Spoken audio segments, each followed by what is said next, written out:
Shalom Bapak Ibu Jemaat yang dikasihi dan mengasihi Tuhan. Kita bersyukur hari ini kita memasuki Minggu Paskah. Selamat Paskah buat Bapak Ibu, saudara-saudari. Ya, kita bersyukur untuk berita sukacita Paskah ini. Kita boleh mengalami di dalam hidup kita. Mari kita berdoa. Tuhan, terima kasih. Kami bersyukur untuk kasih setiamu di dalam hidup kami. Sampai saat ini Engkau boleh menjaga dan memelihara kami. Terima kasih juga kami boleh memasuki Minggu Paskah ini. Kami bersyukur untuk berita sukacita kebangkitan-Mu. Dan biarlah kebangkitan-Mu boleh juga nyata di dalam hidup kami. Kami berdoa ya Tuhan, sebentar membaca, merenungkan firman-Mu. Kiranya Tuhan Yesus tolong kami berdoa dalam nama Tuhan Yesus Kristus. Haleluya. Amin. Karena ku tahu Dia pegang hari esok. Hidup jadi berarti sebab Dia hidup.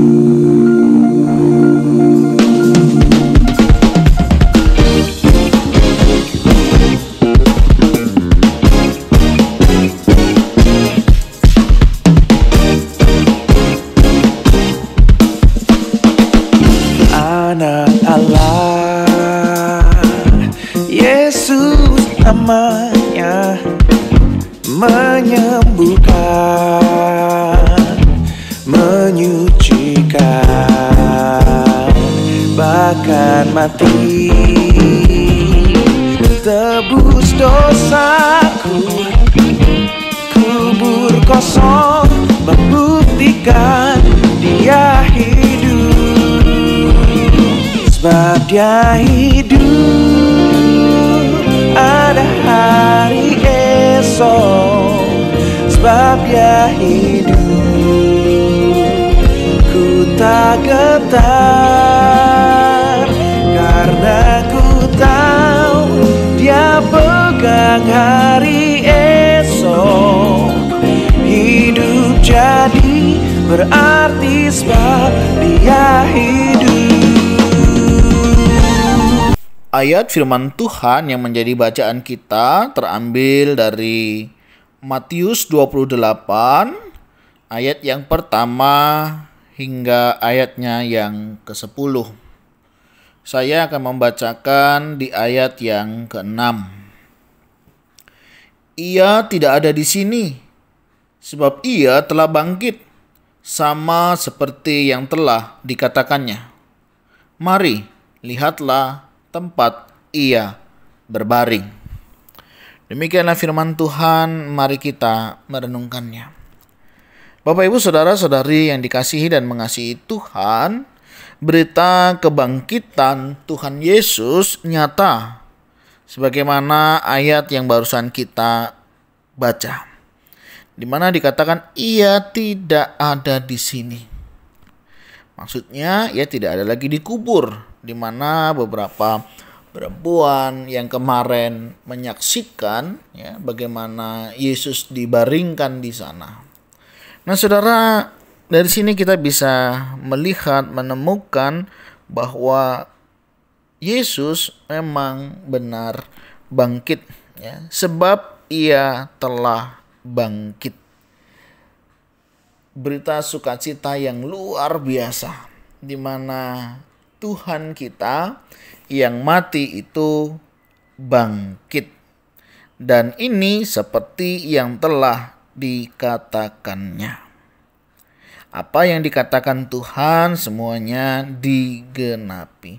Dari sini kita bisa menemukan saudara bahwa kebenaran firman Tuhan tidak perlu lagi kita ragukan di dalam hidup kita.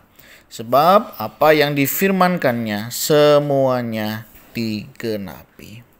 Nah, Bapak Ibu Saudara yang dikasihi dan mengasihi Tuhan, apa dampak daripada kebangkitan Tuhan di dalam hidup kita? Saya percaya ini bukan Paskah kita yang pertama. Mungkin ada yang pertama buat kita. Tetapi bagi kita yang menjadi orang Kristen sudah lama, Tentu ini Paskah sudah kita lewati. Bahkan belasan kali, puluhan kali ini momen Paskah kita temui. Pertanyaannya saudara, apa dampak daripada kebangkitan Tuhan itu di dalam hidup kita? Adakah perubahan yang kita alami dengan berita kebangkitan itu?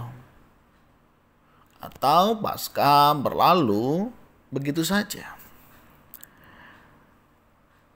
Banyak orang saudara melihat Paskah hanya beritanya saja. Tetapi tidak bagi para murid. Para murid dikuatkan, diteguhkan ketika berita ini didengarkan. Walaupun di awal mereka sempat meragukan, walaupun itu yang ditunggu oleh mereka. Bahkan ada beberapa murid tidak meyakininya, sampai harus mencucukkan tangannya. Tapi itulah saudara arti sebuah penantian dan juga pengharapan. Mereka seperti mimpi, tetapi ini sebuah kenyataan. Dan itulah yang mengubahkan kehidupan para murid. Kalau selama ini mereka hidup bergantung Tuhan, bergantung kepada guru untuk melakukan segala sesuatunya. Setelah ini saudara, berita kebangkitan ini nyata, mereka punya keberanian. Dan menarik sekali, mereka bahkan rela mati untuk Tuhan. Karena mereka tahu Tuhan sudah mati buat mereka. Mereka beritakan kabar ini, berita sukacita ini. Walaupun saudara, kalau kita melihat di dalam Matius 28 ayat 11 sampai 15, di mana di sana ada dusta mahkamah agama, bahwa mereka memberitakan akan berita kebangkitan itu adalah sebuah kebohongan. Tetapi saudara, hal itu kalau kita melihat tidak memiliki dampak untuk pada para murid. Tapi justru para murid meyakini kebangkitan itu nyata. Dan mereka melihat bahwa Yesus itu bangkit. Terjadi perubahan.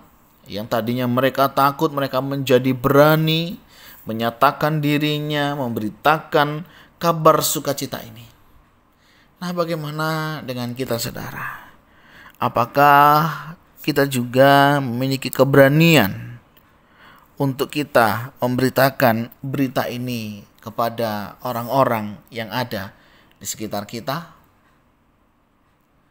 Paskah memberikan kita pengharapan. Saudara mungkin ingat lagu tentang anak Allah, Yesus namanya. Lagu itu menceritakan saudara bagaimana anak Allah yang mati,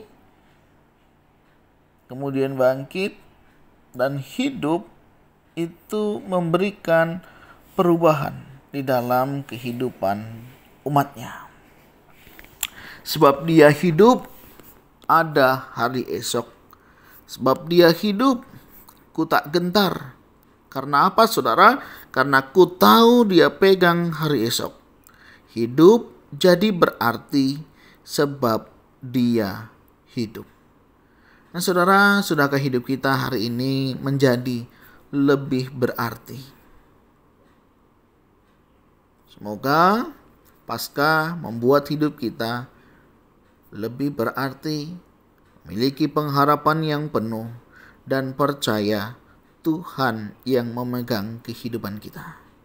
Dan jangan lupa saudara, beritakan berita sukacita ini, sehingga ada banyak orang yang memiliki pengharapan bahwa ada hari esok. Kita gak perlu gentar, Tuhan yang pegang, sebab dia hidup. Biarlah Yesus yang mati, yang bangkit dan hidup ini juga nyata di dalam kehidupan kita. Kiranya Tuhan Yesus memberkati.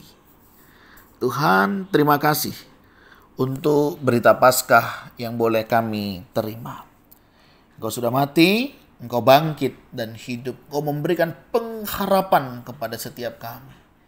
bahwa Engkau Allah yang menepati janji, yang juga memberikan kami pengharapan.